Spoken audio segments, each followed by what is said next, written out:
Hello, everyone. Welcome to Burning Questions, the double Game Week 36 edition. This is Pras, and today I'm joined by a very special guest, somebody who I speak to a lot on Twitter. We share a lot of ideas, a fellow Man United fan. So, Danny, it's your first appearance on Burning Questions. Welcome. Yeah, cheers, Pras. Pleasure to be here. We were saying the day, weren't we? We're long overdue a chat, you and I. We've obviously, I saw you briefly, didn't I, at the Manchester meet, but Yes. unfortunately, I had to leave. That was really annoying actually, because you arrived just late, and just as we got a chance to say hello, take a quick picture, and that was it. So yeah, it's long overdue. Looking forward to it. Indeed, looking forward to it as well. And as I introduced you, you're somebody who I follow very closely on Twitter because I love your takes. I mean, I love them when you're talking about a player that I have and who's hold, and I absolutely hate them when it's about a player that I have that has blanked. I can think of instances like Zaha's penalty miss or obviously Edison, where it completely boils me when I see a tweet from you. But what I love about you is you take a position. Like you don't sit on the fence. You either hate something or you love something, and I love sort of that aspect of your play. Yeah, I mean, we've got to create some fun, and we've got to laugh at ourselves. I mean, I always say the same thing. I mean, I actually try. I try to tweet things about myself doing badly as often as I can. If it's not there, then there's always Edison or someone else. But yeah, I mean, especially in a season like this, we were saying, weren't we? It's not been the most fun season, I don't think, for lots of us. So we need to create some fun. We can laugh at ourselves, and Yeah.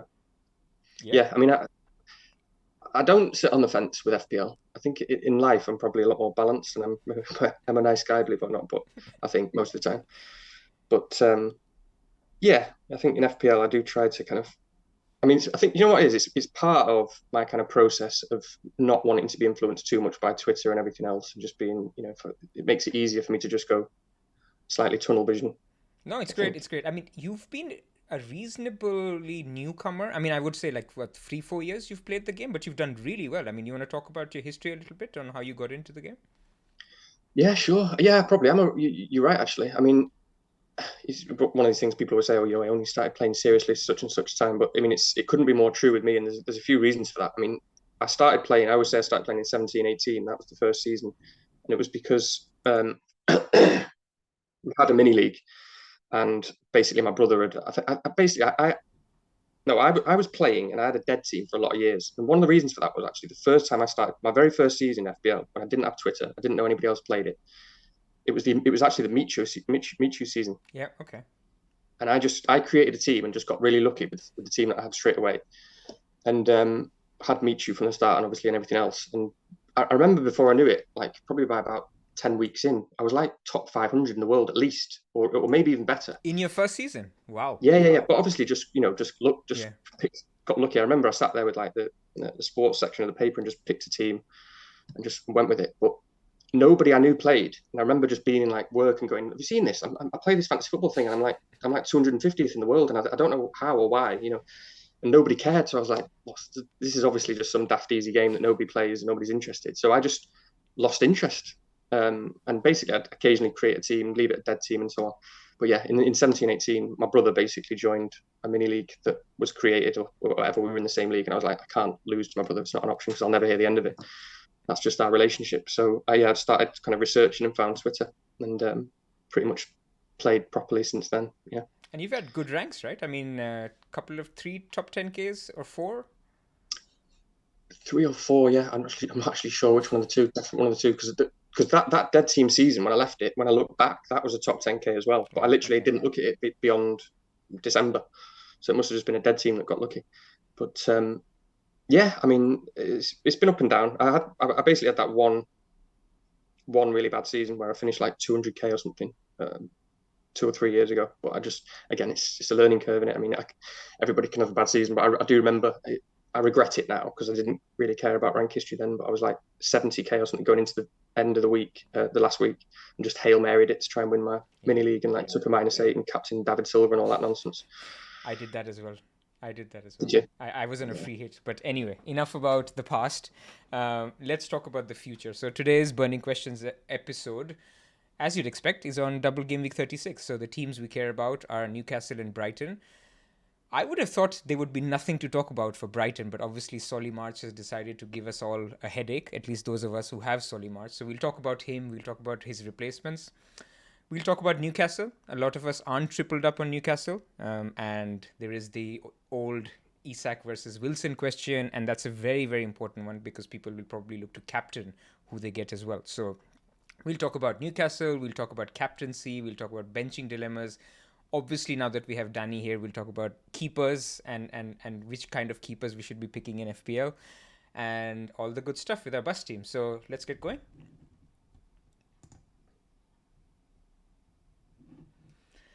So before we get into the team specific, I think burning question style, we have to talk about the macro, and in the macro, I think a couple of interesting things stand out, and for the listeners, what we're looking at is basically a day by day now until the end of the season. So Lego Mane has basically shown us what are the gaps between the teams and which are the teams where we should sort of think about rotation, fatigue, and so on and so forth. So I think the first thing is obviously Man City. We won't spend too much time on Man City this week, but you already know that obviously they have a 1-1 coming out of the Bernabeu.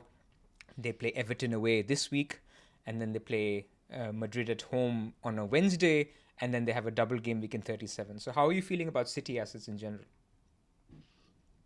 Um, my general feeling is, I mean, it's frustrating because my own plans, have been changed by the March injury. So I was quite looking forward to having at least one City defender, probably from this week was the original plan. Although I benched him, and then maybe two in the next. And I think that's just that's the general thing with City at this time of year, is the rotation is potentially there. I was contemplating, De Bruyne maybe for the double, but that's another story. But yeah, I mean, I was thinking of players like Diaz, the sort of players that I don't typically like or go for, or that don't particularly interest me. But when you've got double game week, someone who's guaranteed to play, well, probably guaranteed to play twice for a team that gets so many clean sheets like Man City. Yeah, Um, I like that. that's where I was thinking of going, and I'm obviously happy with Haaland, but actually, I feel relatively happy with Grealish now instead. If I do have to keep him for the double, because I do think he's pretty nailed and seems to recover well. Um, so yeah, I mean, my general thoughts on them probably haven't changed all that much. Although I would have liked a piece of the defence for that double because it looks like potentially 3 points that not many people might have been on otherwise. How about you? Yeah, so look, I mean, I've got Edison, so I have some sort of defense. Not that it's the best defense. We'll talk about it, but I feel okay with Haaland and Edison for now, and being in a position where I can pick a third, leading into 37. That could be Diaz for Trippier, it could be De Bruyne for Salah, it could be Alvarez for whichever Newcastle striker I get. So I think I like that optionality of going wherever I want to. And I think from a macro perspective, the thing to note for people is after the semi-final against Real Madrid, there's nothing else. Basically, the two finals, if they get to it, will be after game week 38. There's a nice little period after that. So essentially, the focus will come back into the league. Not that they had lost focus at any point, but basically you can expect basically the Haalands or De Bruynes or Grealishes to get those minutes again in double game week 37. So that's about it, really. Mm. Let's talk about the two doubling teams. So what was interesting in this chart was let's talk about Newcastle. So we've seen a pattern with Newcastle in game week 29, which was the double for them, that because the games were quickly spaced out, you had Isak start one, Wilson start the other. You had another instance where in double game, not a double game, but game week 33 was a mid game week, where you had again Wilson getting a start. So there's a concern obviously in game week 36. It's that it's now the next time when Newcastle have two games in quick succession. That is it really a concern in terms of spacing? Now the interesting thing here is Leeds, they play on Saturday, which is the early kickoff, and this will be important later. But then they play Brighton on a Thursday. So I think between Saturday and Thursday, that's literally, you can say, almost a week. And then they play Leicester at home on a Monday, which is game week 37, and Chelsea is game week 38. So actually for Newcastle, there is no spacing issue. So there's, you wouldn't expect rotation for the sake of rotation in the sense that, somebody needs a rest, Isak needs a rest, or Trippier needs a rest. So your thoughts? Yeah, I mean, again, not wanting to try and oversimplify things, for that reason, I've been comfortable on Isak for a while, and I still feel comfortable on him. And so it's hard to know what Eddie Howe wants to do or is trying to do, and hopefully it was just that he was kind of almost trying to, give Isak the appropriate rest when he could, because Wilson's still very good. But I don't really see why he would not play Isak in any of these games for that reason when it's spread out like it is. I mean, don't get me wrong, Wilson's a great player, but Isak is the best attacker by a distance. He's an expensive player. He's young. He's the future for them at the moment. Um, so I don't really know what is Eddie Howe. That's the question: is what does he want to do? So I feel comfortable that I think my broad prediction would be that Isak's just going to start. The rest of the 4 games. So it's, as you say, it's for me. It's more like whether Wilson plays any of those with him. Um, I think he might. He might well. But if anything, it might be that Saturday is the most likely that Wilson starts for me, just because it's. Again, I don't know what Howe's thinking, but it's an Allardyce team that are likely just going to be trying to win set pieces, win corners, win headers, and so on. And Wilson's good for that. He's good at defending corners. He's good at defending crosses.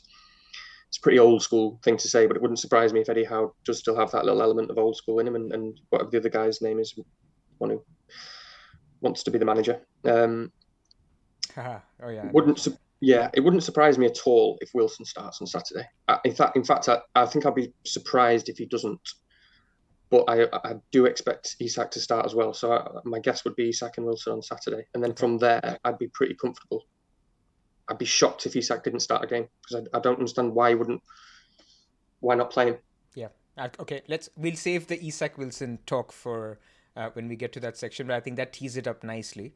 Let's close this one out with Brighton, because that's the other team that's doubling, and obviously there's concerns with them as well.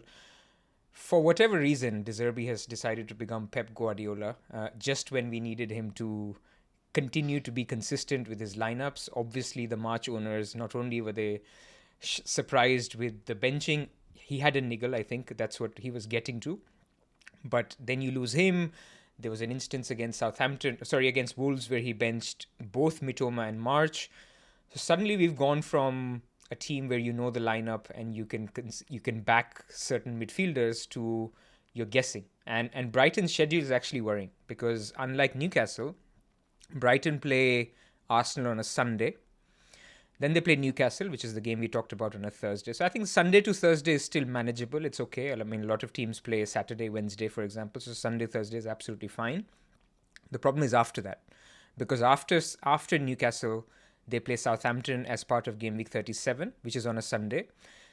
And then they play on a Wednesday, which is the second game in the double Game Week 37. So essentially between Thursday, the 18th of May, to Wednesday, the 24th of May, that's basically 6 days, they play 3 games: Newcastle, Southampton, and Man City. And that's the worry. Where do you see the rest? Is it the Southampton at home game, because that's also the money game for your Mitomas and your Grosses and your McAllisters? So where are you with Brighton? What's your thinking? Yeah, again, it's just frustrating, isn't it? It's the nature of this season that if it wasn't for the double, we might have something to talk about with Brighton. We might be able to, you know, think about these games and think, well, we're not going to get necessarily all the games out of all our players, and they're going to be tired anyway, so maybe we can go elsewhere. But the double changes that. But yeah, I mean, I guess you'd have to think Southampton was the game most at risk, but it might depend what they want out of it. De Zerbi's the sort of guy, he's not going to go to City and just roll over. He's going to want to test his players, Absolutely. see what they can do against them. So I don't see why he would rotate much there. So I guess Southampton's just that red zone potentially area, and you know we don't really know the type of guy De Zerbi is. Is it all about sports science and red zone? Is it about what's happening in training? We don't really know what happened with March the other week and why he was benched. Um, it's a little worrying. It's a shame because obviously it's a double. We're all going to have triple Brighton, but it's one of them. It is what it is, isn't it? It is what it is. And when we'll come to the team data, we'll sort of make a case that you still have to go there. You just can't not go there with the volume of games and the data that they're showing. But more on Brighton later. And I think the only other team to talk about here in terms of scheduling is Man United, because there's been a lot of concern with Man United. And again, when we come to the data, there's a shocking stat since Game Week 27, which we'll talk about. But there's been a concern that the goals have dried up. The clean sheets have come, but they've been sort of lucky to get some of these clean sheets. And of course, the results haven't been there. I mean, we both are Man United fans, and we know that it's squeaky bum time with respect to the Champions League, and we're sort of falling over the line rather than finishing the season strong, which is fine. I mean, this is how, when you have a manager that demands a lot out of you and you're in a lot of competitions, you can end the season this way. So as fans, we just hope we get over the line. But the key thing here is, finally, after months, and I think it is months, Man United have a week off. So after the West Ham loss, they play Wolves after a full 7 days. Then they have another full 7 days until they play Bournemouth away. And then that's on a Saturday. And then they have another 4-day gap to Chelsea at home. And then a 2-day, 3-day gap to Fulham. But that's also at home. So they finish off with 2 games at Old Trafford. So I'm a little bit easier with Man United. But I'm also at the same time thinking, do we really need to have 20 million committed to Man United attackers when we come to Man United attacking data? But that's a discussion for Game Week 37. So that's on macro. Let's now get into the meat of our discussion, which is basically, first, let's talk about attacking data. So attacking data is very interesting because this is all minutes per XG for teams since Game Week 26. And Game Week 26 only because we all wildcarded, or a lot of us wildcarded in Game Week 26.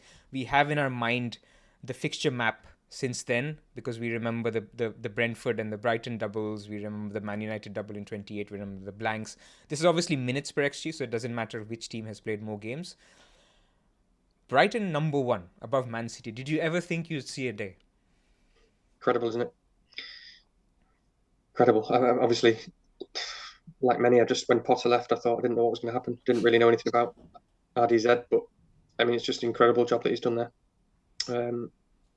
Yeah, I'm amazed to see that they're above City still for mins per XG since the 26. Crazy, isn't it?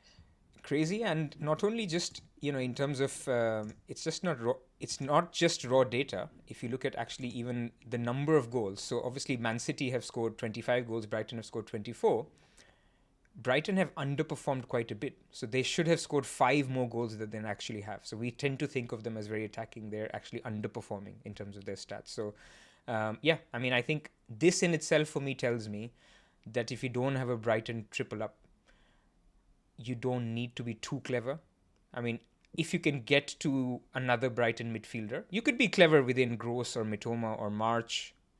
But I think thinking about it more in terms of, they have Arsenal away, Newcastle away, Man City at home. It's tough fixtures. This team is showing that we don't need to necessarily worry about it. It's more if you think that a player will get a rest or he won't get enough minutes.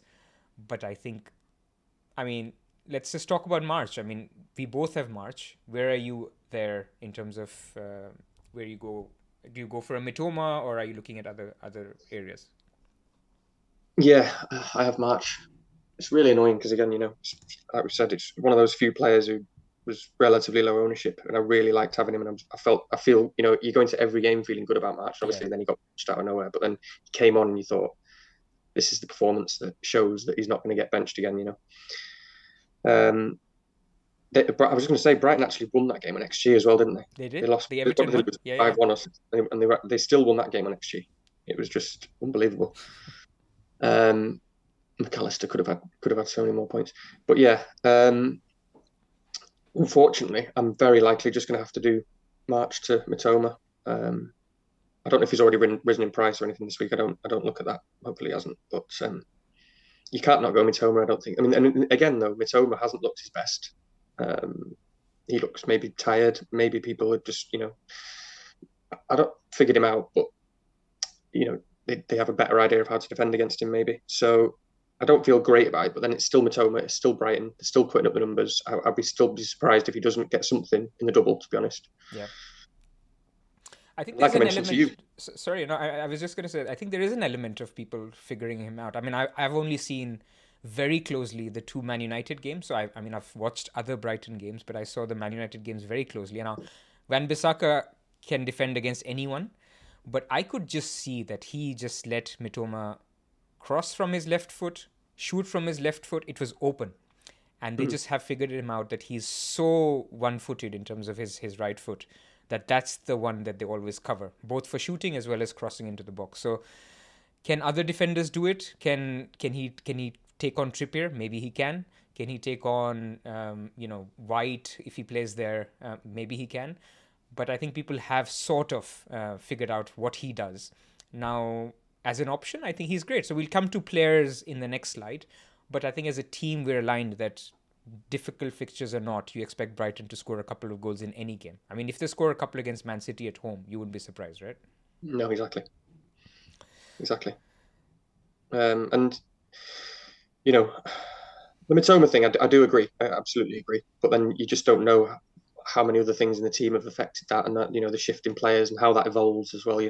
When that maybe Brighton were quite reliant in some sense on Mitoma and not having to kind of get creative in order to it was just kind of give him the ball and let him do what he does. So they'll adapt to that, and it might have been March who stepped up, but not now. But and also obviously McAllister not being in the 10. Again, we'll talk about players in a minute, like you say, but Yeah.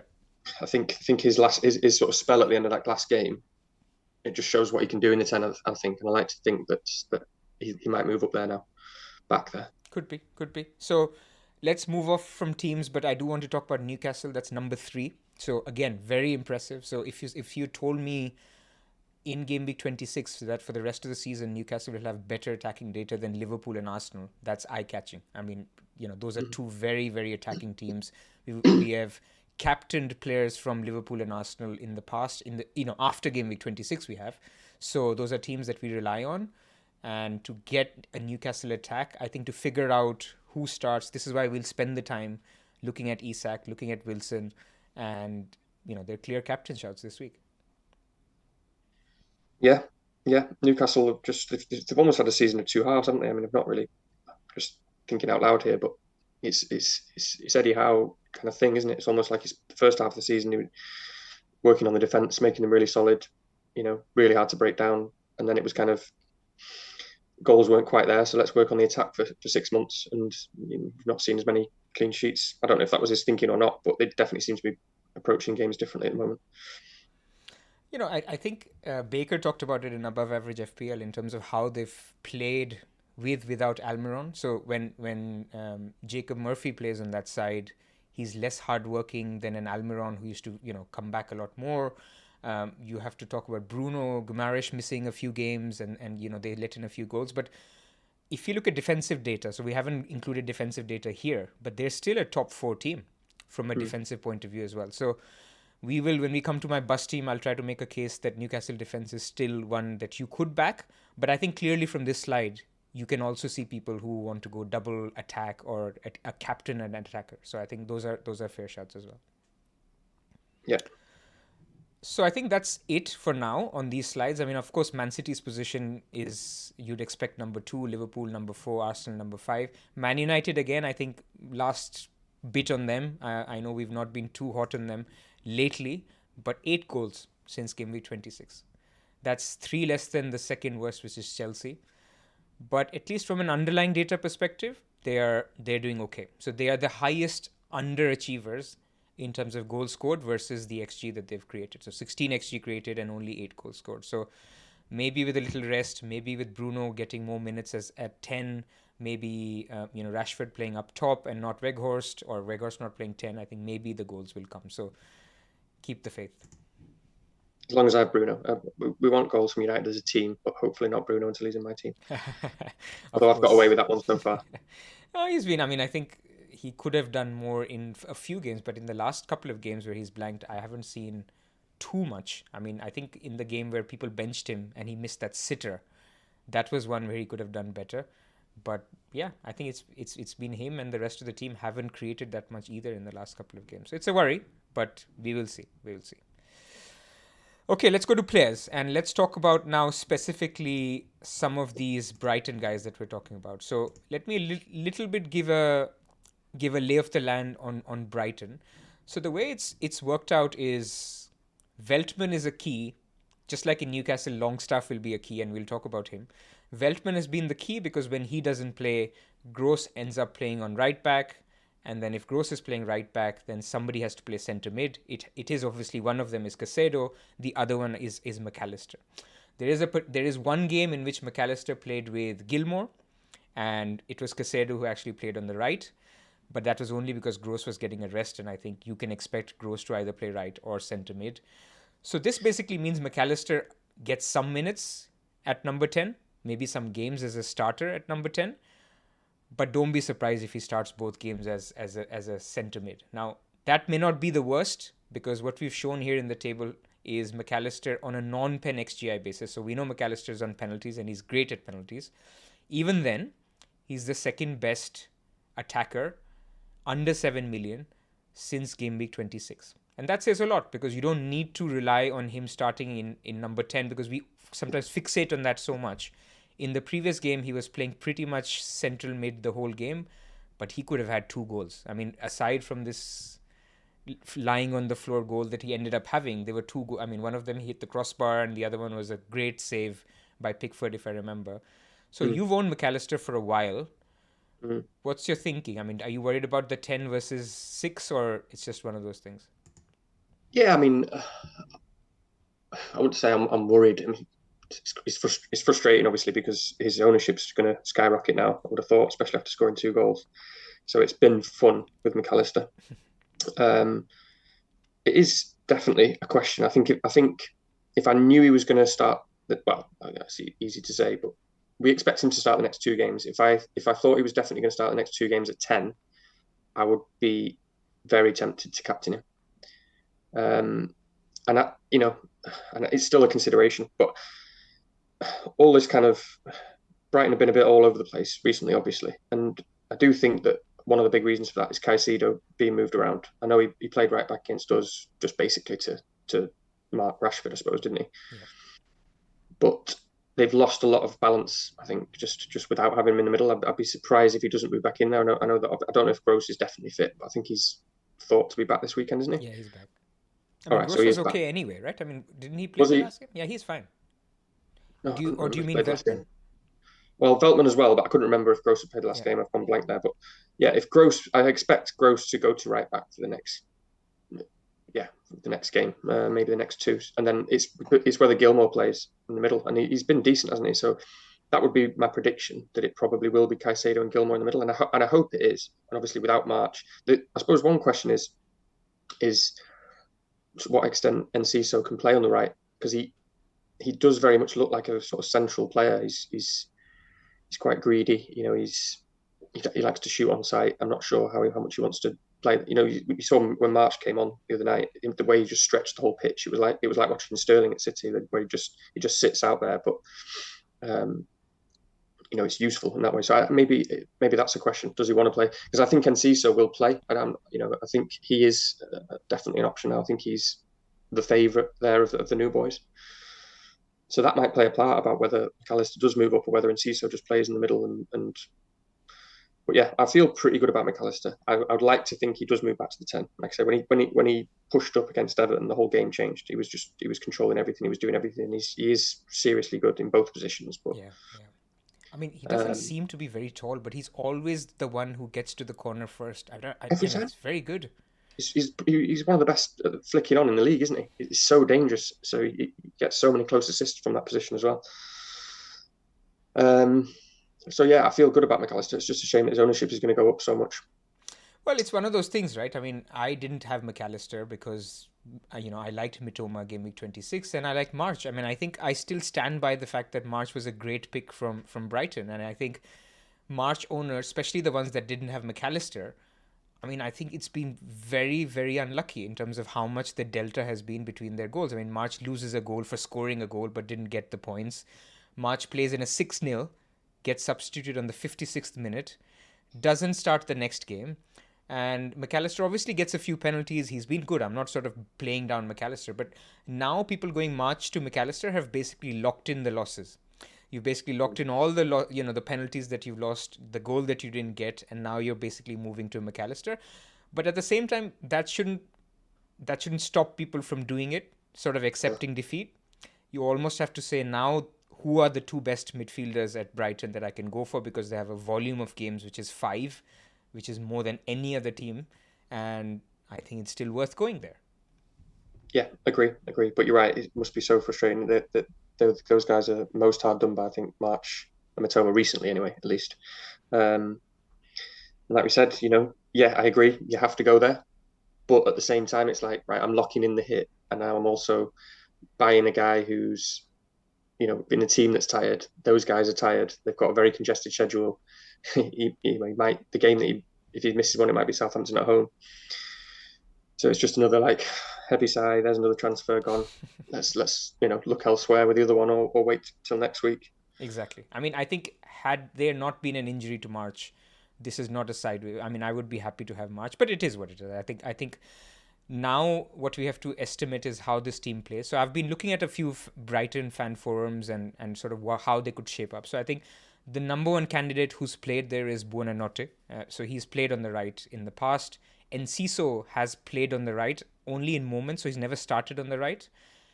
And then a shout that I heard from some forums is Gross could start on the right. So you could have, if Veltman is starting, you could play Gross right up top in March's position, because he's still, he's played there in the past for Brighton. So you can't rule that out either. But I think in all of these, what is important is also who plays in CM. So Caicedo, I think, like you mentioned, gets that. But Gilmore could play alongside him. These two haven't, they haven't spent too much time playing together, but these are two solid players. Whether he trusts them against Arsenal and Newcastle away is another question. So I think my very rough guess would be that McAllister, you could get most minutes in 6 against these tough two away games. But as I said, I think he's still a good pick. Let's talk about if you're not going McAllister. So in your case, you already have McAllister, you have March. Who are you thinking between Mitoma or Gross, or are you thinking at all about anybody outside of Brighton? Um, I mean, I'm like I say, very likely going to have to go to Matoma. So that's pretty much all where I'm thinking. But I mean, again, in terms of your points about potential team, again, I don't know, but it's what does RDZ want out of the rest of the season? And I'm talking about other Brighton assets here, for the other options. And that's why I find it hard to envisage, as you say, maybe even McAllister at 10, but certainly with Gross on the right. I mean, what does he want out of the rest of the season? Surely what he wants out of the rest of the season is to see what the best positions are for Enciso, or what they can do in these big games, what Buonanotte can do. I don't know. But I'd be surprised because, I don't know McAllister's situation, but it looks like he might leave, and it Could wouldn't be. surprise me. So if McAllister's leaving, Gross has been there for years. He doesn't play on the right. That's not his best position anyway, although he can play anywhere. You would think that he wouldn't want to operate like that for the end of the season. What's he going to get out of it? So that's why I feel pretty positive on Enciso. If someone did want to go there, he's a forward though, isn't he? He's a forward. Is he Cheap one forward? as well. Yeah, very cheap. So that's quite a few might be tempted by that. People who are selling Watkins or whatever it is to get money for elsewhere. So I do like Enciso. Buonanotte I wouldn't trust. Mitoma is where I will go. Um, and Gross for me, he puts up the numbers. He's on all set pieces. He was top for XA of all players from like Gameweek 20 or something, only like a couple of weeks ago. I Mm. couldn't believe it when I looked at that. Ahead of De Bruyne and Trent and Bruno and everyone. And I assume most of that's from set pieces. I don't know, I but mean, in yeah, this list, sorry, go on. on this list as well. Yeah, it He's would be Matoma for me. on this list. Gross is easily the highest for XA. A lot of it created from set pieces, like you said. He's double the XA created from Mitoma. The difference is obviously Mitoma has double the XG. So both Mitoma and Gross have the exact same non-pen XGI, which is 0.54. But of course, you want the guy who's creating more XG than XA, because you get more points for the goal. So I think I see that, and I think I also see the fact that maybe Mitoma, had March been fit, could have missed a game like he did against Wolves, but now maybe he is the only creative outlet and he doesn't want to, I can't really see him, for example, going Buonanotte on the left, Enciso on the right, and, Ferguson and McAllister. That seems a little bit light in terms of trusting the young kids. But he could do that. But I think it just nails down Mitoma's minutes that little bit more. But let's now, for instance, think we're not the boring old people who are doing a like for like Brighton mid to Brighton mid. Where can Yeah. other people go if they want to be different? So I'm reading out the table. There's obviously the option of a Newcastle mid, and we'll have that discussion on Newcastle in a second once we move to the next slide. But let's park that. So Willock is actually number 3 here after Pereira and McAllister. Pereira, by the way, is top of this list, which has shocked me. He's injured now, so we don't need to spend talking about him, but what a great asset that we had this year. And if the pricing was a little bit on the tighter side, where we had, Haaland at 14, Salah at 13 or 13 plus, some of these the Brighton mids were 7 million, Pereira would be in a lot more teams. Basically, he would be the enabler that you would need to afford the teams that we can get. But because the pricing has been kind, we didn't need him. But what a guy! What a guy! So then you have the Arsenal guys. So Martinelli and Odegaard are 4th and 7th on this list. Arsenal fixtures are very good. The next 3. Are you tempted? It's hard to look past the doubles, but it's certainly not a bad option. It's one of those, isn't it? They could easily outscore them just for single game weeks, as you say. I'm definitely interested in Arsenal picks for 38 anyway. So it's definitely an option. Martinelli, Odegaard. I mean, this list is other than that is pretty uninspiring, isn't it? I mean, Joe Linton might have been an option. I know we'll talk about that in a minute, but it's pretty uninspiring. And Palace are not on this list, are they? But there might be some interesting picks there given their fixtures.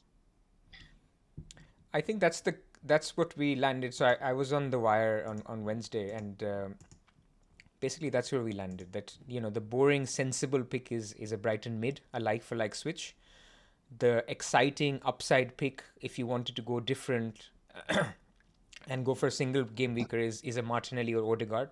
And I don't think we need to spend time on which one. You pick one. And then the third best is maybe a Crystal Palace mid, who is not on this table because obviously their resurgence has been after Roy Hodgson has come, and that hasn't been since game week 26. So their data is a little bit more recent, but that is as punty as it gets in terms of going for somebody like that. Yeah. Cool. Okay. Sorry. No, I was just saying. I was just double checking who Arsenal had in 37, Forest away. So yeah, it's a nice fixture. Forest away, Wolves at home, and who else do they have? And Brighton, obviously. Brighton, yeah. Not bad at all. No. But as you saw in this previous chart, by the way, Arsenal's numbers on a minutes per XG basis, Arsenal have been the biggest overperformers. So yes, their attack looks good, and Jesus is back and stuff, but just a word of caution. I mean, they're the 5th best on this list since game week 26. So it's not like a no-brainer. I mean, you are picking a Martinelli whose team is performing worse in terms of underlying attacking data, and himself is performing worse than a player like a McAllister. So just that reason in itself tells me that it's not worth it. I mean, it could work out, but you go for the volume. Yeah, agreed. So that's closing on the midfielders. Let's talk about Newcastle. A lot of focus on Newcastle. A lot of people like me don't have a Newcastle attacker. They've got a nice slot for Watkins, and they're ready and waiting for any team news because obviously Newcastle versus Leeds is the first game. And so pre-deadline, there could be a trickle of some reliable news. Now, I do have to caution people that Newcastle haven't been very reliable in terms of getting news early doors. So this isn't like a Man City situation like last week or a Liverpool or an Arsenal. So you need to have a plan for what if I get no news, but also one if you get any news on who's starting between Isak and Wilson. So talk to me about Isak. Obviously, you mentioned at the beginning or at some point in this pod that you're big on Isak. You already have him in your team. Remove Isak from your team and sort of think, if you were picking now, is it still no-brainer Isak? Let's say if you get no news.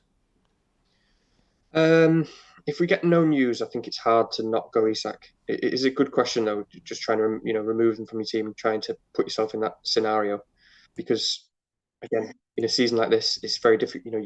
People are trying to find an opportunity to get low ownership players, good players, an opportunity to climb, and they're rare. So no news. It's still it's hard, isn't it? I mean, if you really wanted to punt, if you really wanted to climb, and you need to make up a serious amount of points, why not Wilson? I mean, there are worse captains this week, and I'll be. You'd have to say you'd be quite surprised if he doesn't start either game. So why not? But yeah, I mean, no news. It's Isak is the better pick for me. I'm much more comfortable in his minutes. He's a great player. I mean, I don't know if it's been mentioned, but he might be on penalties as well. I mean, I know Wilson's taken one recently. I just say might. I know Wilson's probably on penalties, but when they thought they had a penalty last game, whenever it was the game before, the camera very briefly went to Isak, and you could he looked at Wilson, and you saw this sort of gesture, and he was almost sort of going. You could see him sort of going either, is it me or is it you? There was something, and I thought, oh, hang on a minute, this is going to be interesting. So I thought if Isak's on pens, this is going to be hilarious. And obviously, we didn't get to know because Trippier's holding the ball, protecting the player like they do, and then it wasn't a penalty. But something I saw made me think, I think Isak might have been taking that one. Do you know a funny Just to story throw, on penalties before you move on? Sorry. These guys do this footballers podcast. Have you seen this clip that's going around Twitter today? Um, I saw a headline. Was it Wilson about Haaland giving it away? Yeah, that's yeah, true. so they were Unfortunately, I talking. forgot that. They were talking about Haaland giving away the penalty to Yeah, Gundo, and first Antonio said that. Look, I understand it. Players do that. It's for a hat trick. I would understand it. And Wilson goes, mate, if I have that ball and I go to the other guy and he says I'm on 2 goals, can I get a hat trick? He'll say, look, I'm on 0. I need 1. So he yeah. was like, I'm not sharing the penalty. Now, obviously, that doesn't mean he's on pens at Newcastle, but it tells you that this guy is selfish. He's not going to say, Isak, oh, kind heart, you can have the pen. But you never know. Eddie Howe might tell the guys that Isak is on pens and it's not Wilson. So, Yeah, it's true. I forgot about that. I did see the headline and I hadn't had time to process it. So, I mean, yeah, I think obviously Wilson, I still think Wilson's more likely to be on pens, but I just thought that, and obviously, as you say, but that depends on Isak's personality as well. Because if he really wants them, why should Wilson get to take them all? I mean, I don't know. But yeah, as you fair. say, it's probably Wilson on pens. But uh, yeah, well, I mean, how about you? You've got to feel better about Isak overall, haven't you? Well, I'm pretty open actually, and I think I'm with you that if there's no news, then I think Isak is the one that will easily get more minutes because I think Wilson gets 1 start and that's it. That's my base assumption. Isak gets 1 start minimum. So that Yeah. means that you could get 2 starts out of Isak, which could be some people's base case, or you could get 1 start and 40 minutes. So either case, I think the upside is there with Isak in terms of just expected minutes. Now, let me talk about this slide that we've got up, and for the listeners as well. It's a little bit complicated, but what it's showing is since game week 29, you're coming down chronologically. Game week 29, they played Man United, then they played West Ham in the same double game week. It's showing you the minutes that Wilson played and the minutes that Isak played and the goals and the XGI that they created. So in game week 29 was the first week that Wilson came back. He played 6 minutes, got a goal. Isak started, got 79 minutes. He didn't get a goal in that game. Then the double game weeks, the midweek of game week 29 was against West Ham. That's when Wilson first started his game. He played 63 minutes. He scored a couple of goals. Isak came on, played 26 minutes, also got a goal. Then they played Brentford, Aston Villa, and Tottenham. All the 3 games, Wilson was on the bench, Isak was starting. So there was a big gap between the games, which clearly shows that Isak is number 1. And again, the next time that Wilson started and Isak was benched was game week 33, which, as I mentioned, is the midweek. So again, game week 32 was on the weekend, 33 was a midweek. Wilson starts, Isak is on the bench. Game week 34, back to Isak starting and Wilson on the bench. Game week 35 is the first time where both started together, and that was against Arsenal, and it didn't work. Now, it didn't work maybe because it was just Arsenal, or it didn't work because the two of them don't work as well together. Now, what is important here is there's a very interesting cog in the wheel, and his name is Longstaff. And you wouldn't think Longstaff is important in any of our FPL decisions, but he is. And he is because he tends to play in central midfield. When he plays in central midfield, so it's basically a three of Willock, Longstaff, and Bruno Guimaraes. And what that means is Joe Linton ends up playing on the left wing, and then you have one central striker. That's been typically Isak, and in some games, as I mentioned, Wilson. And on the right, you have Jacob Murphy. And in one game, basically against Everton, Almiron started there. But otherwise, it's been Jacob Murphy who at least starts the game. That's the lay of the land in terms of why Longstaff is important. So now, because Longstaff has been out in the last two games, you've had Anthony Gordon start the game against Southampton. Now, he was not good at all. And so he was subbed off on the 45th minute. In came Wilson. Isak moved to the left. Wilson played up top. And then against Arsenal, Isak basically started on the left. Wilson played 78 minutes up top. And then when Wilson was subbed off, Isak again went up top. So essentially, long story short, when Longstaff is out, they don't have a left wing. And when they don't have a left winger, sometimes Isak gets the minutes, sometimes Gordon gets the minutes. Now, one important consideration is Saint Maximin is back. Back in Gameweek 29, when I talked about the Man United and West Ham games, both the games on the left wing were started by Saint Maximin. So you have this as well into the mix where Saint Maximin could start one or both of those games, and whenever he does, only one of Isak or Wilson can start. I don't know if I've overcomplicated it, but that's basically how the whole merry-go-round at Newcastle works at the moment. What does it mean? It means we could have a possibility that if Saint Maximin is still not ready to start, that you could have a game where Isak and Wilson both start. But if him or Longstaff are back on the Thursday game against Brighton, then you can be pretty sure that both Isak and Wilson aren't starting together. Does that make some sense? Yeah, perfect sense. So, basically there's a spot on the left because Joe Linton was there and he was brilliant. And he's not there at the moment because Longstaff's out. So it's play around with the left, play around with the 9. And we don't know what's going to happen. We don't know what's going to happen. And but we may know a leak.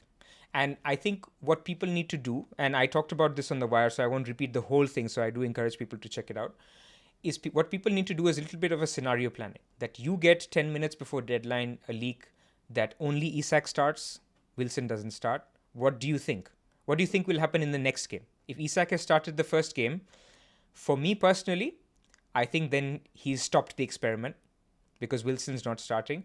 And so it's going to be a rotation where Isak starts one, Wilson starts the other.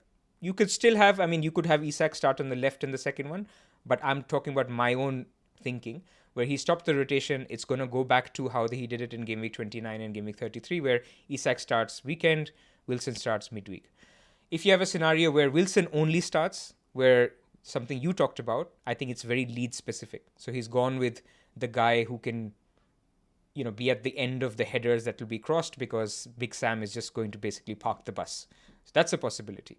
But does that mean that Wilson is first choice? Absolutely not, because I would 100% expect then Isak to start the midweek game and Wilson not to start that game.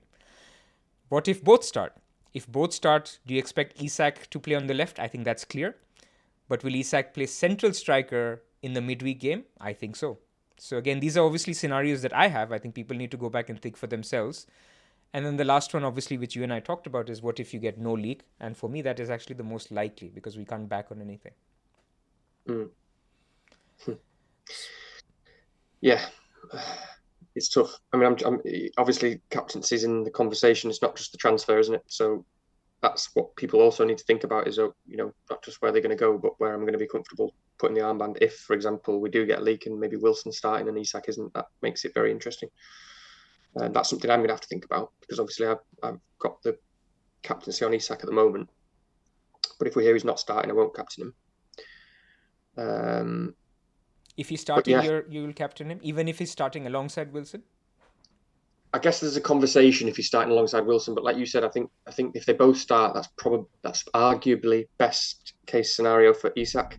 Yeah. It's arguably best case scenario. I mean, you've probably already said that, but because then you would expect Isak to start as a 9 in the next game and Wilson to be dropped, not or rested, yeah, or whatever. So I think if they're both starting, Isak would probably be captain, but it's still a conversation for me with the Brighton boys, just because why not? Because there's more certainty there, or a little bit more.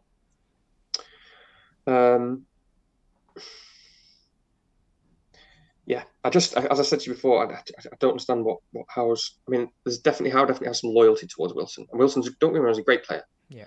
But I just don't understand why you would not start Isak if you've got rest between games. What would be the thinking there? I don't know, I but I think it's wouldn't. player management.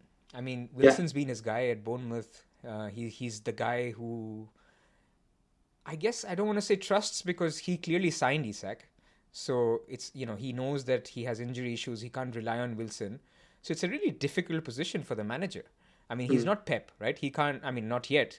So he can't just create this atmosphere where every single player is happy to be on the bench because they're just glad to be part of the system. I think you mm, have Wilson, who's a very selfish guy, who's knocking on the door saying, when am I getting my next start? But he's shown, I mean, I think we can see in this table, game week 30, 31, 32, all three, Isak started when Wilson was fit. So we have precedence that mm, Isak could start game after game and Wilson misses out. But then you could also flip the argument and you say, now we have seen Wilson start 2 out of the last 3 games, and the one game that he didn't start against Southampton, he was really needed. So he came on the 45th minute because they were really struggling. Isak created 0 xg in that game, and Wilson comes in and scores 2 goals on the back of 2.5 xg. So you mm. can spin the narrative anyway, and we just don't know where Eddie Howe is in terms of his thinking. But for me, I definitely see Wilson starting one of the two. I think that's what you said as well, and I Yeah, see Isak starting minimum one of the two. yeah, agreed. I think Wilson probably, if I had to put money on it now, I think he starts Saturday. Um, and I think Isak probably starts with him on the left on Saturday, and then I think Isak starts the following game, and Wilson maybe doesn't. That would be my guess. That would be my guess as well. So I think when I was talking to Pranil, he was thinking if they both start again on Leeds, it's one of two scenarios. Either Eddie Howe has decided that this is my best team because I have nobody else who can play on the left. Saint Maximin isn't ready. Joe Linton can't play there. So it's become then a pattern. So you could see that again in midweek. Or it becomes a straight shootout on which guy scores a couple of goals in that game against Leeds and he gets the start. I mean, either way, where I'm trying to go with this is, let's be clear, there's a risk. People are just open, I see on Twitter, all I see is Isak captain, Isak captain, Isak captain. It's not so clear cut. I mean, there's a Mm, clear minutes risk. mm. I agree Yeah, you're that right. he's lower than Wilson, but there is a minutes risk. Yeah, agreed. And that's why I've been tempted by McAllister. Um, yeah, maybe we're all being a little bit foolish. I mean, I also think there's a little bit more unpredictability to that Leeds fixture than maybe everyone's just looking at it going, "Oh, Leeds, what a brilliant fixture!" And don't get me wrong, Leeds are terrible, but Sam Allardyce. It wouldn't surprise me if something happens there. He's Sam Allardyce. He makes things difficult. He's not my favourite manager in the world, but he knows how to make things difficult for people. He's got what 3 or 4 games to perform a miracle and get £2.5 million or whatever it is. Three You know, games, I 4 million quid. I think at least that's the number I read anyway. is it It's not a it's bad deal. crazy. So he's going to make it as difficult as possible for them. And he's going to try and, as I say, he's going to try and beat them up and score from a set piece and run away with a 1-0 or a 2-1. So you just don't know. And then obviously Brighton is very unpredictable as well. So, but I mean, none of the captains look great this week, and this is where the conversation is. Nobody, everybody feels totally uninspired at this time of the season, so nobody wants to captain Trippier, who is objectively a pretty good shout, and probably should be getting more thought from all of us, and including myself. But nobody wants to. It's been such an uninspiring season for a lot of people, and everyone's just like that nobody wants to end it captaining Trippier in a double game week. And then March would have been interesting. I don't know. So where do you go? Matoma's already 100% EO. People don't really want to go there. So McAllister is still interesting to me. I know we're talking about Newcastle, but when you've got a guy who it counts for so much. You've got a guy who we can say hopefully, or you never know at the moment because they're all over the place. But he's going to play 2 90 minutes. He's on penalties, yes, but he's much more than that, and he takes brilliant set pieces. We've seen Brighton's numbers; they can do it against anyone, and Brighton just go out to score goals. And that's what I mean when they outscore Everton last game for XG and they got beat. What was it, 5-1 or 6-1? I can't remember what the score was. 5-1, yeah. 5-1. They just go out to score goals. So you can see them doing it against anyone. So I think it is appealing to me, McAllister. Just thinking, right, there's 2 games there. That counts for a lot in a really good team. Penalties, free kicks, possibly a number 10. I'm with you. I think for me, when we'll come to our bus team, I'll share. I'm at the moment on Trippier because of the reason where I feel like I can back against a Newcastle attacker for all the things we've talked about. Now, we've also seen Newcastle are the 4th best attack since game week 26. They can score 5 goals in a game. Brighton have just conceded 5. So all the narratives are there. I get it. If people want to captain Isak, go for it. Wilson, go for it. But I'm saying if this is the week, a double game week where you can make up 10 points to the group, and 10 points is a lot. Everything is still but it's closely squeezed in. I think I'm just looking at it as maybe I can go there. So my thinking with Trippier captain is only that you eke out a clean sheet against Leeds, maybe get a couple of bonus points, maybe you get an attacking return against Brighton or something like that, and you're looking at 10, 12 points. So Still waiting for him to score a free kick. yeah, or a free kick or get a corner assist. He was so close. Had he got a return in that game, which was it? Where I think Southampton at home. When Shah missed that sitter. Yeah. I just feel there's an opportunity, and whether is he the best captain option? No, I'm not going to try. What do you think? What do you think ZO is going to be? 120. 120. Yeah. Isak's going to be higher. Yeah, I mean, my only issue with it is we are at this funny things are happening at the moment, and we're not seeing clean sheets. We're not seeing a lot of clean sheets, and I don't see a clean sheet in either of those games. I mean, you could potentially at Leeds, but that's what it feels like at the moment. It just feels like everyone's gone a bit mad, and people are just scoring goals, and Brighton have got nothing to lose. They're just going for it. So I'd be very surprised if they don't do something against Newcastle. We all will. And then Leeds are fighting for their lives, and they've got Big Sam firing in long balls and free kicks and corners, and just throwing everyone at it. Are they going to go through 90 minutes at home and not get a single? I mean, obviously, could easily happen. I'm just not feeling a clean sheet at the moment, so that's what puts me off. Let me put it this way: I'm feeling Trippier or Mitoma or McAllister more than Isak or Wilson. So I'm not married to Trippier captain, but I'm feeling a Brighton mid more than a Newcastle attacker. Okay, that's more interesting now. Then that's more of a discussion for me, I think, because I am as well. And maybe Mitoma's the one. I have this thing. I've not actually owned Mitoma all season. You haven't, right? Well, I haven't owned McAllister. It's just we all made our bets in game week 26, right? And that's the thing. Yeah, and I've still got this. Every single week it's like Bruno. You go into every single week thinking, right, these are the only difference makers. I'm like, I can survive this week if Mitoma doesn't score up, get a massive haul. So you spend the whole week just going, please don't let Mitoma get a brace and nobody else return. That's all you're doing. And that was the fun of the season, wasn't it? That was one of the fun elements of the season was that most of us had 2 of the 3 Brightons. So there was some, difference there to be found, which now that we've lost that as well. Yeah. But I still feel like I'm bringing the enemy in when I've got Mitoma, and I'm like, do I want Mitoma to score? I don't know. And so maybe I need to think more about him because maybe he is actually, again, just thinking out loud.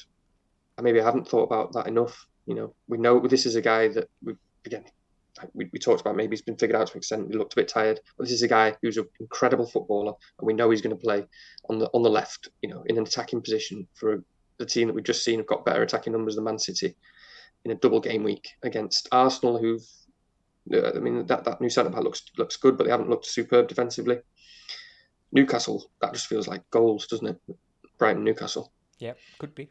I mean, Newcastle have been very, very aggressive at home, but then it'll be an open game, so it's fair shout for Brighton. Love a team that attacks and presses, so it's not like I would argue that the the Newcastle and Arsenal games are actually suitable to Brighton. I mean, maybe we're spinning a narrative, but it's not like those are tough games. They like teams to press. The other thing I'll give you is it's in the news today that Zinchenko and Saliba are out for the rest of the season. So I know Right. Kivior has been good, but you have Tierney, you have White, Kivior, and Gabriel. I think Brighton can score. Yeah, I mean, Brighton, again, we have to think about the context of what we've seen recently. We saw Brighton tight against United in the FA Cup. We know that they can do it, and they've had reason to do it, but those reasons are slipping away quite quickly. And now they're doing insane things, and they're an incredible team. I mean, when they played a B team against Wolves, and that match 6-0 after 50 minutes. Yeah, It was yeah. like, what is going on here? They're insane. So it's not like they're going into any game now with the intention of being tight. It doesn't appear. And Dunk's not playing well at the moment. Webster's not playing well. So they're just going all guns blazing. But yeah, I mean, I guess I don't know what I want to happen. I guess I've quite if Isak's not playing on Saturday, I'm going to captain McAllister. I'm fairly sure about that. But maybe I need to open up my mind to Matoma a bit more. I mean, I think this chat has helped. I'm thinking about a Brighton mid more, but it's between Brighton mid and Trippier. I'm not still convinced. Even if we hear Wilson is starting, he's not going to start the next game. So what am I captaining him for? A haul against Leeds. Mm. He could haul. It could equally be 0-0 till 60th minute, and then he can't play anymore and he's subbed off. I'm just sort of not there because I don't believe in two starts for either of them. The only scenario Yeah, where I can consider Isak captain is actually the scenario where both are starting. And Isak is on the left, which is ironic because his XG hasn't been great when he starts on the left. His XA is fine, but then at least I know that this striker is starting both games, and yeah. he's getting that. And what's actually becoming more interesting to me now that we're talking about it is that if we get no news, which is arguably the most likely, well, I don't know, You could 50-50, say, yeah. it's pretty likely event. It seems like it might be a bit foolish actually captaining Isak because again, like you said, he's not just gonna drop Wilson for the rest of the season. He loves Wilson. Wilson's playing really well and he wants to play. And I can see him playing against Leeds. I can see him playing against Leeds. So maybe captaining Isak is a bit foolish when we've got those guys right there. But then you captain McAllister or Matoma, and they're knackered as well, so that one of them gets rested. There's no perfect captain, which is why I was just dilly-dallying and I was like, look, I know the guy who's going to play both games. It's not perfect either. Trippier's not perfect either. But there is no perfect captain this week. This is the week that if you're seeing everybody captain Isak, I'm just thinking, so what? What's Isak's going to score? 15 points? That's like worst case for me. And then Trippier Don't gets. tempt fate. I mean, fine, okay. Obviously, people will clip this now once he scores 20 points and I don't captain him. But Yeah. I'm just thinking, like, my loss, it's not going against Haaland. It's a guy who may get some minutes on the left, may even get a benching in the double, and could play one game. I'm okay to go against it. Mm. You persuaded me more, but I mean the thing again, you've been in this frame of mind for a while, so you're pretty strong on thinking about Trippier or thinking about these guys not getting 2 games. One of the things that a lot of people talk about Wilson, but I keep coming back to like Isak looks like an unbelievable player. Yeah. That's where I've been. That's where I've been thinking that assist that non-assist Yeah. that he got. He's an insanely good player. When if he gets a chance, he looks like he's going to put it away every time. And that is where the temptation lies. And his ceiling is probably pretty high. Well, it's not probably pretty high. It's very high for this double game week because he could easily start both. So, and it is there is a danger. Do we all just overthink it and then just end up picking some random person? And yeah, I don't know. I don't know. I was expecting a leak, but you've said that that you think it might not happen. So We've only got a leak from Newcastle once, which is previous game week. So it bodes well that it could come, but there is zero reliability. I mean, last week, a lot of people were predicting an Isak and Wilson start. It could be a guess. So I would just caution people that don't rely on the leak. This isn't the same thing. We never know. We could, but have a plan without one. yeah. Okay, I mean, I think that's good Newcastle talk. I think I also wanted to spend a minute on Newcastle midfielders. Some people may have a midfield slot that they want to use. So I think in terms of if Longstaff was fit, then I think Joe Linton is the best pick because he'll play on the left wing. But I think it's increasingly unlikely that Longstaff is going to be fit, especially for the Leeds game. So then you're looking at either Willock or Jacob Murphy. And given that Jacob Murphy will sort of miss a lot of minutes because Almiron always comes on for him, I think in the past he's played 45, 56, 64, 66. Not worth it. So I think you go for a Willock who's got a lot of minutes. Willock has played 90, 87, 90, 68, 88, and he's got good attacking data. So if you wanted to be different and you wanted to say I don't want to go for a Brighton mid because of the tough fixtures and I wanted to go different, maybe you don't have a forward slot, then I think Willock is the guy who you pick. But as Pranil mentioned on the wire, he's got good data, but he's not a good finisher. That's what people said about Solly March, and Solly March got a lot of points. So maybe you don't believe that and you go for him anyway because good data means points will come. Yeah, don't mind the Willock shot if you want to go there. All right, let's move on. And in fact, we're going to talk about a few benching dilemmas and a few other macro things. So let's get to your bus team as we discuss benching dilemmas and stuff. Oh, no, actually, before we get to your bus team, I want to talk about keepers. Those who follow Danny on Twitter know that he doesn't like Edison. Let me put it mildly. And so I found this slide that Jeb did. So shout out to FPL Jeb, JEB. He did this chart on keepers, and I think this beautifully summarizes why Edison isn't a pick.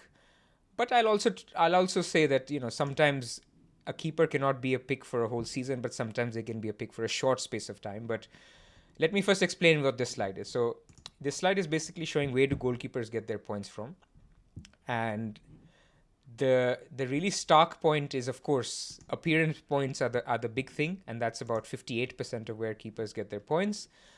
But after that, there's an even split between where they get points from clean sheets. So that you see that bar chart here, which is basically called performance points. Performance points is clean sheets or a -1 if they concede 2 goals or a yellow card, everything that they do on the pitch. You have save points, and then you have bonus points. Save points plus bonus points constitutes 28% of all FPL points that keepers score. Clean sheets only 19%. So that's basically what Danny's been trying to tell everybody on Twitter, that keepers who make saves and get bonus points are better than keepers who don't make saves and bonus points. So take it away, Danny. What's your thinking? All right, you're putting me on the spot here. Yeah, I mean, as I said to you, Pras, it's funny. It's become something that hasn't. Obviously, I don't think Edison's a bad pick. He's not a bad pick. I very nearly got him myself, a couple of weeks ago when people were getting him in for the double. But yeah, I do think that, people. I think there's a general underestimation for the value of saves and bonus and people. You often hear the reply, yeah, but, there's so much variability in saves and bonus. Well, that's not really true. Every season we see these keepers emerge, and that's the amazing thing about keepers. It's often a different team, a different system that maybe only lasts a season, whether it's or more. Maybe Burnley it was a little bit more. With Edison, there's variance in clean sheets. I know that obviously, as I say, I'm saying all this with the preface that Edison is obviously a decent pick, and he's often a good pick because he's the keeper for the best defence in the league. But you're making a bet entirely on clean sheets. Essentially, you're making a bet entirely on getting that 6 points, on achieving that clean sheet, which is not easy in football. And we never really know how these teams are evolving and what Pep's doing and how he's setting out and what the type of football that he's playing. Whereas after a certain amount of weeks, we see the keepers that have got there's often a team that have got good defense. Take Brentford, for example. They've had very good defensive numbers all season. I'm pretty sure they've been like top 6, top 8. For non-pen XG conceded for most of the season. So they're a solid team. So they don't often concede many goals. So you put saves on that and potential bonus, and that's a bet that I'm willing to make. That's a bet that's fine by me to make that bet. People, even if Edison's got a good run, for example, fine, but you're then saying, well, you need him to get the clean sheets And really, you need whoever the good performing keeper is to not perform at the level they have been. And there's typically is 2, 3, 4, 5 at least decent keepers that are playing well. So it's a big bet to make. Okay, I'm going to go with Edison. He's going to have to get clean sheets in most of these games, and the keeper who's performing well is going to have to do not much else. And it's a bet that I'm often willing to make, even on a single week. You look at the decision we've got coming up this week.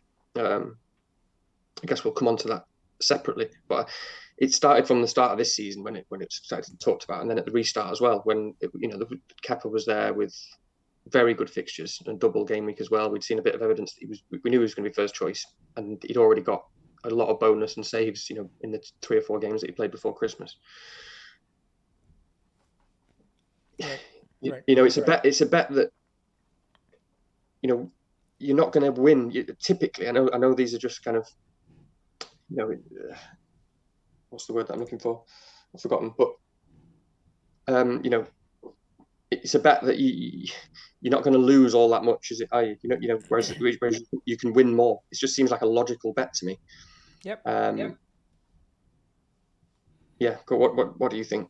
I mean, look, I completely agree with you, and I think just to illustrate the point in the chart that we're looking at, Raya has got 154 points so far. 70 of those are appearance points, so in line with what we're seeing in the chart, about half. 40 save points, 20 bonus points. Compare that to Edison. 4 save points, 6 bonus points. Do you know how many more saves that Raya's made than Edison? No, how many? He's made 100 more saves 100. Already. Crazy. And so where you would expect Edison to make up is in the clean sheets. Raya has got 24 clean sheets points. Edison only has 36.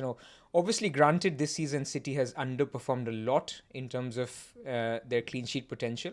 But I think this illustrates very nicely the point that you're trying to make, which is 40 plus 20, 60 points have come from bonus and saves, whereas for Edison, only 10 points. So that's a 50-point gap, almost a third of where the points have come from between Raya and Edison. But, sorry, go on. No, I was just saying that it's just like I said when I tweeted the other week. It shocked me, but it does make sense. And they've got 10 clean sheets each. Yeah. And if you gave Edison another 8 clean sheets and doubled his save points for the season, so he had 18 clean sheets and double the save points, Raya would have more points. Yeah. Yeah. You could now just give him another 9 clean sheets, so you could almost give him double the number of clean sheets that Raya has, and Raya would still have more points. Fair. And this is that bet is there to be made every season, and Edison has never finished top scoring keeper. I think in 18-19 or one of those, it was 18-19 or 19-20, City got 20 clean sheets. Edison wasn't top scoring keeper. Fair. I mean, look, this makes the point perfectly, so I wanted to use this slide. I would just make one page for Edison. Obviously, I've been a spokesperson for Edison a little bit.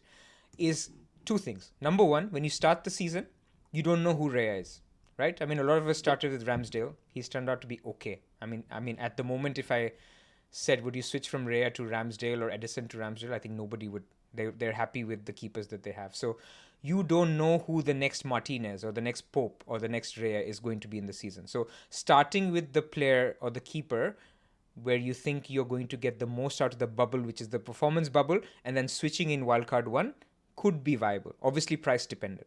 And the second phase where I think Edison becomes okay is that phase where you're coming to the end of the season, where City have a lot of accumulated games because they go very deep into cups. So they're typically the team that have the doubles in 34 and 37. But it also coincides with the time when City have Champions League. So basically that becomes a perfect storm where you say, I want a City defense where I can fill up the performance bubble by a few clean sheets in a row. And there's literally nobody else I can replace that performance points, the clean sheet points with, because a Cancelo doesn't exist, a Diaz doesn't exist. And so I'm debating between Akanji, Ake, Stones, who basically don't start every game. So that's basically my thinking in terms of I have never owned Edison before game week 33 ever in my life in any seasons playing. Yeah. But after that, I feel there is a case that you could go there. Yeah, and I completely agree. You can't disagree with that point, and I never have. And I very nearly got Edison myself, as I say, in whatever it was a couple of weeks ago.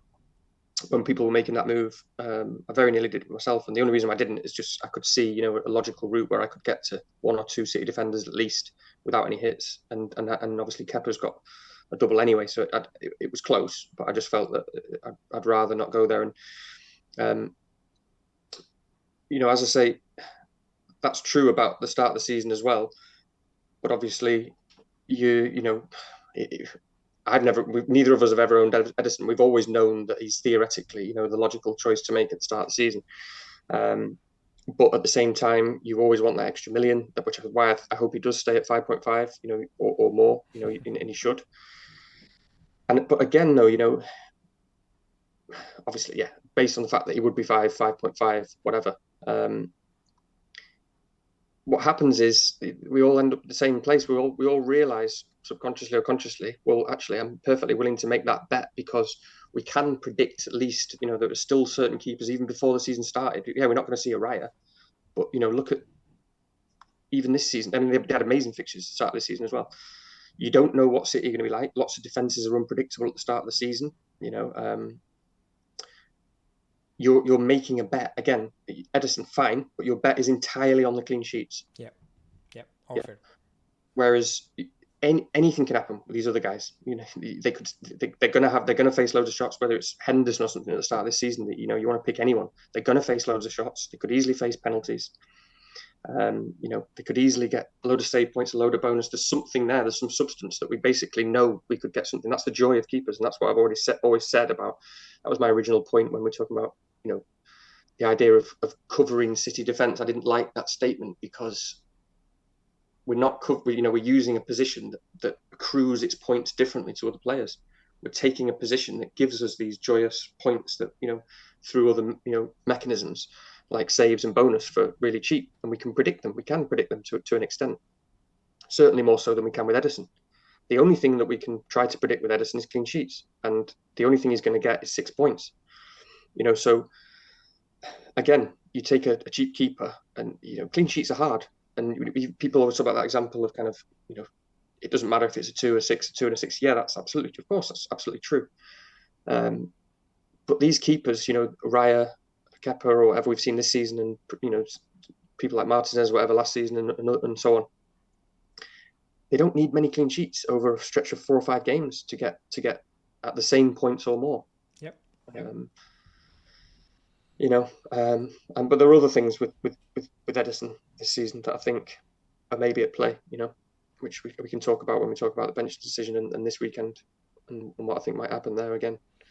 Speaking of bench decisions, so enough on keepers. Let's go to your bus team then, Danny. Good position to be in. I mean, you've got Isak already lined up. I mean, if you didn't have the March injury, I don't know if you could have probably burnt your transfer or something. It was a nice position. I was pretty set. I mean, it might help me because I was going to sell Trent basically. If I'd had two transfers, I was going to get Bruno Fernandes in and just do Trent to Diaz. And Sorry, do you want to read it out for the listeners? Yeah, sure. Sorry, you've got it in front. So I've got Kepa in goal. I think you've got it as Botman, Stupin, and Trippier, but I'm not sure yet about Trent, and there's a decision to make. We'll talk about it. Yeah, and then March, McAllister, Rashford, Salah, and then Isak up front with Haaland and Watkins at the moment, but that's a decision. Watkins as well for me. So yeah, it's frustrating. I had exact cash, and it would have given me, Diaz and Haaland going in, and Bruno, which is obviously I've got Bruno for ages. I need to get going into the double next week with an extra transfer. So obviously then I could have had the option of getting either another City defender or Salah to KDB or something like that. So it felt nice, but March has changed all that. I had exact cash, so Diaz isn't an option going that route anymore. March to Mitoma, I can afford, thankfully, which is likely what I'll do. And but then and roll the other. That's obviously I could make the moves. Some similar moves. I could go for a Kanji or something like that this week, and still make all 3. And then be 1 transfer ahead. But this stage of the season just doesn't feel logical. Taking a hit and making that bet. Banking on something might happen to Bruno this week for all I know, and then all of a sudden everything's. So you've got to be careful. You've got to be careful, but you've also got to be very strategic. And I think, you know, with the two transfers as well at this stage of the season, something like, a lot of people doing things like Watkins to a dud or something like that, a Greenwood, and then using it to get Fernandes, fine. And it's certainly something that would look good to me earlier in the season, where you sort of, you're restructuring your team, you're putting the cash in the areas that you want to, you're getting rid of that striker spot. But at this stage of the season, I just think you need to be making moves that are, I don't know, both plus EV moves, if you like, whatever you want to call it. But, you know, you don't need to worry too much about the team long term and the structure. You need Yeah, to get the yeah, players in now that you think are gonna get the most points now. Unfortunately, I think on paper that option's been taken away from me this week with the March thing. But other than not having Bruno, which has been terrifying week after week, I think it was a mistake that I made. Really, in hindsight, there was a few mistakes I made leading up to 29, but I've got away with it for the most part, not having Bruno. And I really wanted him for this game for Wolves at home. And I know we've not been playing well, but I just feel like a haul's been coming for Bruno yeah. for a long time. But again, I just have to be kind of a bit more rational about it and realise that it's not logical for me to hit Bruno in. Watkins is an option I really like this week, actually. And obviously, at the moment, I've got Trent on the bench, so I could bench any one of Estupiñán, Trent, and Watkins. I'm leaning towards, surprisingly for me, I may well play Trent over Estupiñán, but it is tough. And I think I will play Watkins. Let's talk about Trent versus Stupinan. I have the same dilemma, and I'm starting Trent. I mean, you obviously can change your mind or go there as well. But where I'm coming from is basically Trent has been delivering a attacking return consistently now. I mean, he's an attacker in this team, especially in this inverted fullback role. He's part of the attack. And even so far, people haven't seen goals, but he's shooting. Not just from free kicks. He's actually, if the team is sitting back, he ends up just outside the box pretty much every time they're attacking. If it's not a counter, a goal is coming. So the ceiling for Trent feels like clean sheet, attacking return, 12, 15 points. Obviously, the downside is concede a goal, it's Leicester, 1 point. Whereas a Estupiñán, you can get lucky in one of the games. I mean, Brighton could eke out a 0-0 against Newcastle like they did against Man United in the semi-final, or if, in fact, they had clean sheets in both games against Man United. So you could see that, but I think more generally, I'm not seeing, both Arsenal and Newcastle were top 5 in our list that we looked at in terms of attacking data. If you were to bank on it, I think both teams score. So it's tricky, but I'm personally leaning towards Trent. Yeah, it is tricky. And, I can feel the momentum of groupthink this week, even though I've not been on Twitter all that much, just moving in that direction. And I reckon that pretty much everyone who's making that decision will start Trent by the time it comes around. And yeah, it's just a hard one to read, isn't it? Because as you say, his ceiling is really high, but the floor doesn't feel that high. I know that's probably a silly thing to say, but it doesn't, because I'll be surprised if Leicester don't score at home on a Monday night or whatever it is they're playing. Same. When they absolutely need to. And Liverpool have not been good at defending, and they're still not great at defending. They've been a bit more solid. So I'm sort of going in there going, right, so I'm starting a defender away from home with a single game week that I think is going to concede a goal over, a Brighton attacking fullback with a double. And I'm really not sure. But as you say, it's just it's those numbers that are tipping me over, and what he looks like. He looks like he's just waiting to hit one of those, I won't say the word on this podcast. I don't know if we can swear here, but you know what I mean, into the top corner. Yeah. And yeah, he looks like getting assists every game.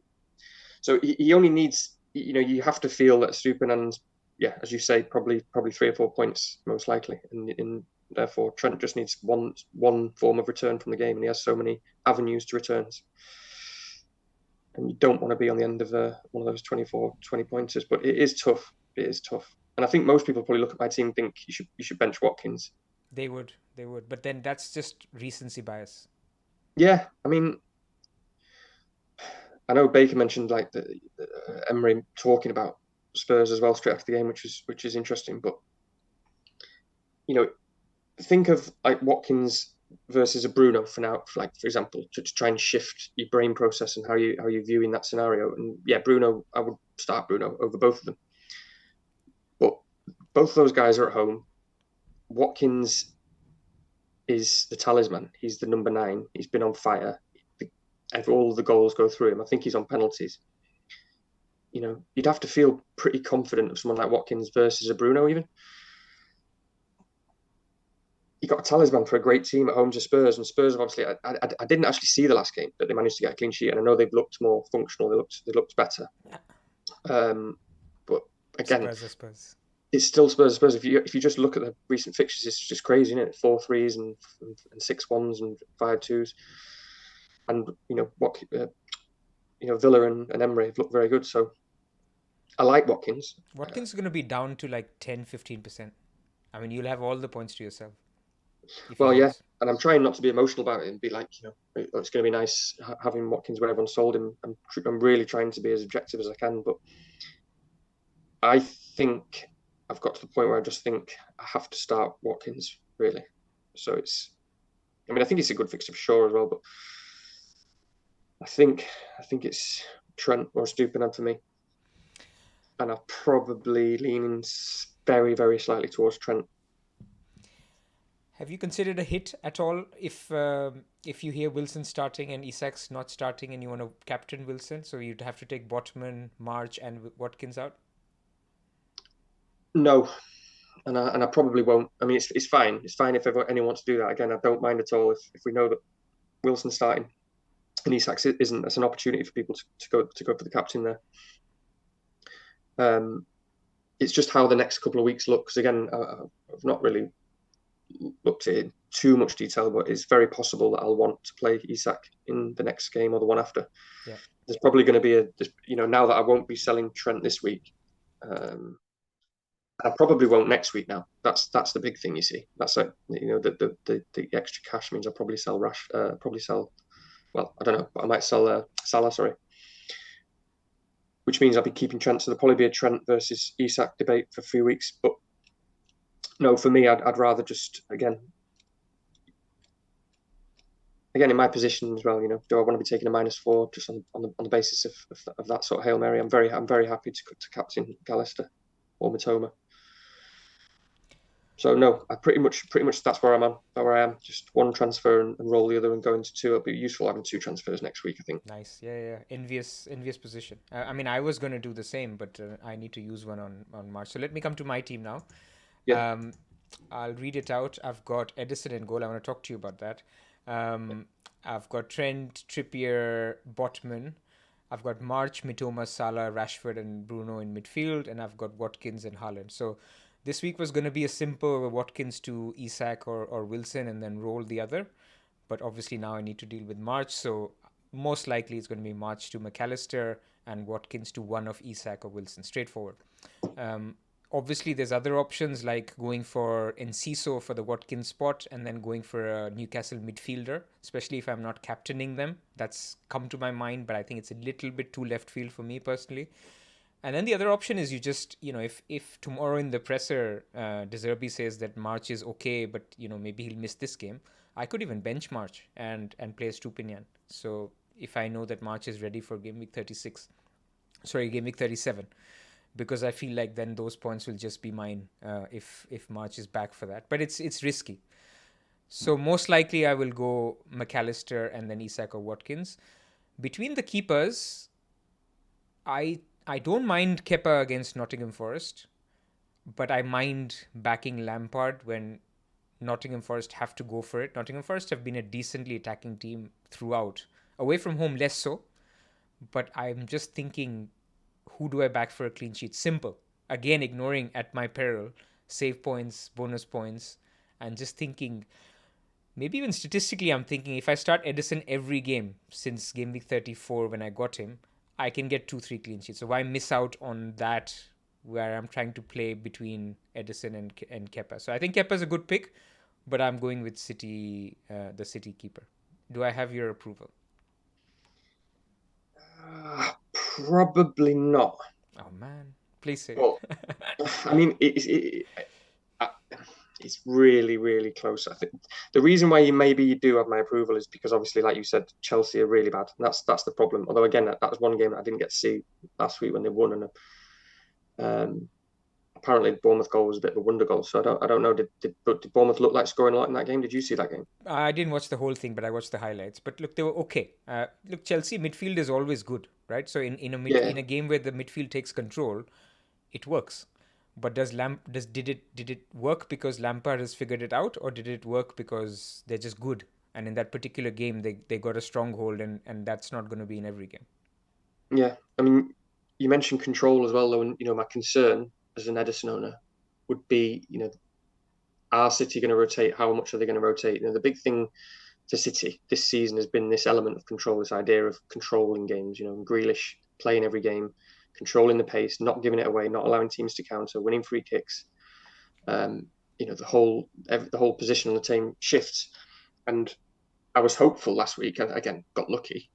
And Leeds were even worse than I thought they would be. But as soon as I saw that team sheet, that said to me, City have got less control here. And are they as used to in these games when you've got Foden and Mahrez and whoever else, just going gung ho, and Alvarez, to those situations where they do get caught from a long ball or on the break? And I think they're getting taken by surprise, more often than not. They've got this style of play at the moment this season that means that they, you know, this is the thing as well. They're often like 3 or 4 nil up, and then they make substitutions, and these players who control the game come off, and suddenly you see that control, Yeah. dissipate, and then these defenders are like, oh, what's going on here? We're having to defend them. They're caught off guard. Everton need to score. Everton need something, So you'd imagine that Alvarez starts. Grealish could get rested. I'm not sure because they've had I suppose there's a reasonable gap between the two European games, so maybe he wants rhythm. But there's going to be rotation, and so you would think there's going to be less control for City. And how used are they? And if they do rotate the front three, it's going to be completely different, Fair, fair, fair. I mean, style of play for them. I And think, again, and just to say, what bet? The bet is the same. It's are you willing? I know it's obvious. We're not, it's a really obvious thing to say, but Kepa concedes a goal and he's gonna get three points. Edison gets a clean sheet, he's gonna get 6. You're gonna be 3 points down. If the opposite happens, you could be 8 points down or 9 points down, and it just depends what you want at this point of the season. That would be a bet that in most scenarios I would be happy to make because I'm not going to lose much from it. And as I say, City could easily concede in that game. fair, fair. I'm gonna take City. Gonna keep 70% of the ball, and so they will concede 2 shots. And I pray that Edison saves them. But I hear you. I mean, I agree with everything that you're saying, and it makes sense. I'm just gonna make my bed with the City keeper and see where it gets me by game week 38. I mean, there's 4 games to go. How much pain can I take? 4 more shots on goal, 4 more conceded. I'm ready for it. So, anyway, enough about keepers. We've talked enough. We've talked about Trent versus Estupinian. I think I'm clear. I've talked about captaincy. At the moment, I'm on Trippier. I would say I'm 70-80% on Trippier. For all the risks that we've talked about, I acknowledge them. I know that I'm taking a punt, and I know I wouldn't do it if this was game week 18, 19, 20. This is game week 36. I'm ranked 64K. I'm okay if I'm ranked 90K at the end of the season. Doesn't matter. But if it's a push that I can make that is a logical push, that, then I'll go for it. So that's basically my thinking. If I come out with a clean sheet, 11, 12 points, I'm happy with that. So that would be the thinking. The only other one is a Mitoma or a McAllister or maybe a Wilson, but I'm just feeling like I can back against Isak, but maybe to my peril. You've got Salah Vice at the moment, I see. Has that changed? Because that's what I'm looking at on here. I think that was just default. It'll become a double game maker. Probably McAllister. Okay, yeah. I mean, Trippier captain feels underwhelming to me, but that's just my natural. That's my natural response to that sort of thing. Yeah, I'll be tempted by McAllister in your. An assist and a clean sheet against Leeds and 3 bonus. That gets me. Let me dream. Clean sheet 4, assist 3, bonus 3, 10, appearance 12. Then another 0-0 against Brighton 16, 18. No, I'm kidding. Look, I think I'll take 1 clean sheet. That's basically my bet. No, you're right. You're right. It's a good shout. It's objectively a good shout, and he could easily clean, especially in the Leeds game. Like I say, there's not much to choose from, is there? Yeah. We're not going to go for a single game week player. So it's Excellent. Let's leave it there, Danny. It's been a pleasure to have you on. I didn't realize the time. I mean, we've been just chatting FPL. It's an hour and a half we've taken. So I apologize for those who are still sticking around. Thank you for staying on. And it's been an absolute pleasure, man. And I didn't expect anything else. Just on a Thursday night chatting FPL with somebody who I speak to a lot. So thank you very much for joining. Yeah, cheers, Braz. Absolute pleasure's all mine. We'll have to do it more often, whether it's on a pod or not. We need to. It's always good to just we could talk all night about, like you say, wouldn't we? No, So you were yeah, excellent. cheers for inviting me on. You were excellent. Definitely will do it again very soon. Good luck for the end of the season. And yeah, speak to you soon. Take care, mate. Speak to you soon. Bye, everyone.